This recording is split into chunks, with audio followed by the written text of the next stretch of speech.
حضرت سیدنا محمد بن یوسف رحمۃ اللہ تعالی علیہ حضرت سیدنا ابو سنان علیہ رحمۃ اللہ الحنان سے نقل کرتے ہیں، ایک مرتبہ میں بیت المقدس کی پہاڑیوں میں تھا۔ ایک جگہ مجھے انتہائی پریشانی کے عالم میں ادھر ادھر گھومتا ہوا ایک غمگین نوجوان نظر آیا۔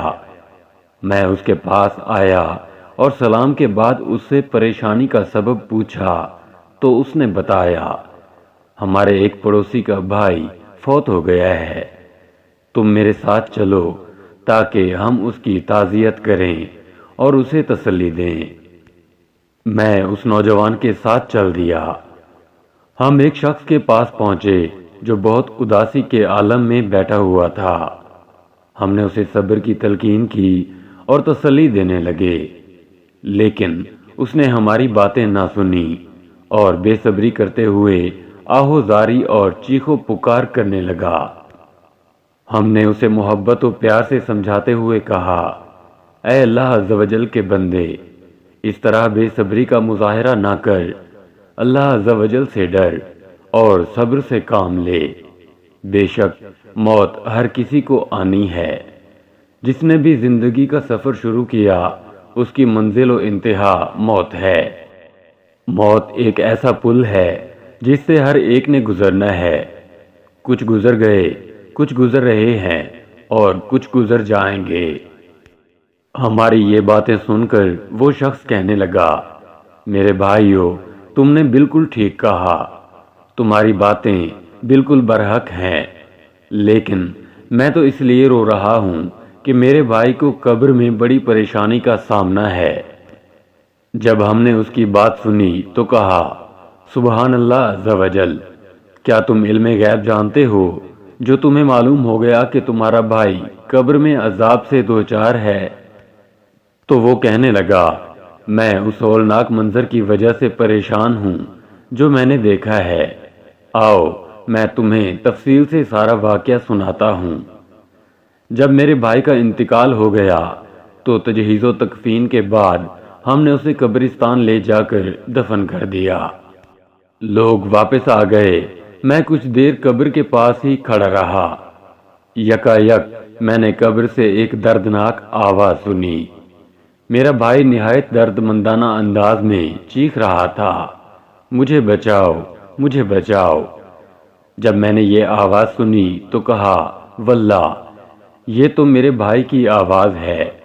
میں نے بے چین ہو کر قبر کھودنا شروع کر دی تو ایک غیبی آواز نے مجھے چونکا دیا۔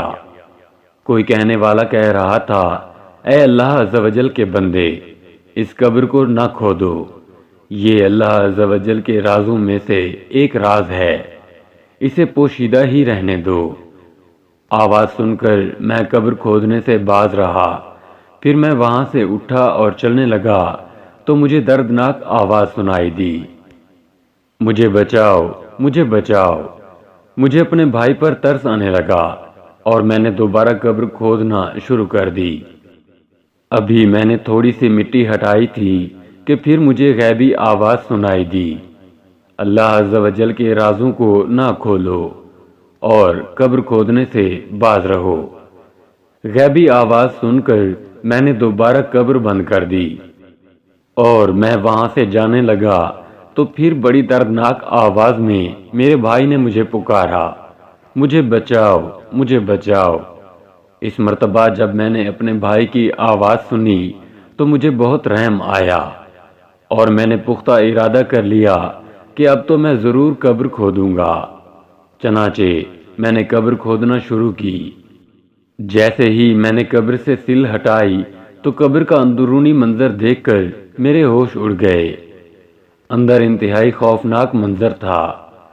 ابھی ابھی ہم نے جس بھائی کو دفنایا تھا اس کا سارا جسم آگ کی زنجیروں میں جکڑا ہوا تھا، اس کی قبر آگ سے بھری ہوئی تھی۔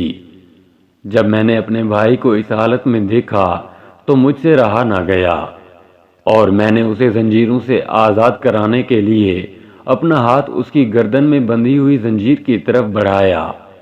جیسے ہی میرا ہاتھ زنجیر کو لگا، میرے ہاتھ کی انگلیاں جل کر ہاتھ سے جدا ہو گئیں۔ مجھے بہت زیادہ تکلیف محسوس ہونے لگی۔ میں نے جیسے تیسے قبر کو بند کیا اور وہاں سے بھاگ نکلا۔ یہ دیکھو، میرے ہاتھ کی انگلیاں بالکل جل چکی ہیں اور اب تک مجھے شدید درد ہو رہا ہے۔ اتنا کہنے کے بعد اس نے چادر سے اپنا ہاتھ نکالا تو واقعی اس کی 4 انگلیاں غائب تھیں اور ہاتھ پر زخم کا عجیب و غریب نشان موجود تھا۔ ہم نے اللہ عز و جل سے عافیت طلب کی اور وہاں سے چلے آئے۔ حضرت سیدنا ابو سنان علیہ رحمت اللہ المنان فرماتے ہیں، کچھ عرصے کے بعد جب میں حضرت سیدنا امام اوزاعی علیہ رحمت اللہ الہادی کی بارگاہ میں حاضر ہوا اور انہیں یہ سارا واقعہ سنایا، پھر پوچھا، حضور، جب کوئی یہودی یا نصرانی مرتا ہے تو اس کا عذاب قبر لوگوں پر ظاہر نہیں ہوتا، لیکن مسلمانوں کی قبروں کے حالات بعض مرتبہ ظاہر ہو جاتے ہیں، اس کی کیا وجہ ہے؟ تو آپ رحمت اللہ تعالی علیہ نے جواباً ارشاد فرمایا، کفار کے عذاب قبر میں تو کسی مسلمان کو شک ہی نہیں، انہیں تو دائمی عذاب کا سامنا کرنا ہی ہے۔ سب مسلمان یقین رکھتے ہیں کہ کفار مرتے ہی عذاب میں مبتلا ہو جاتے ہیں، اس لیے ان کے عذاب کو ظاہر نہیں کیا جاتا۔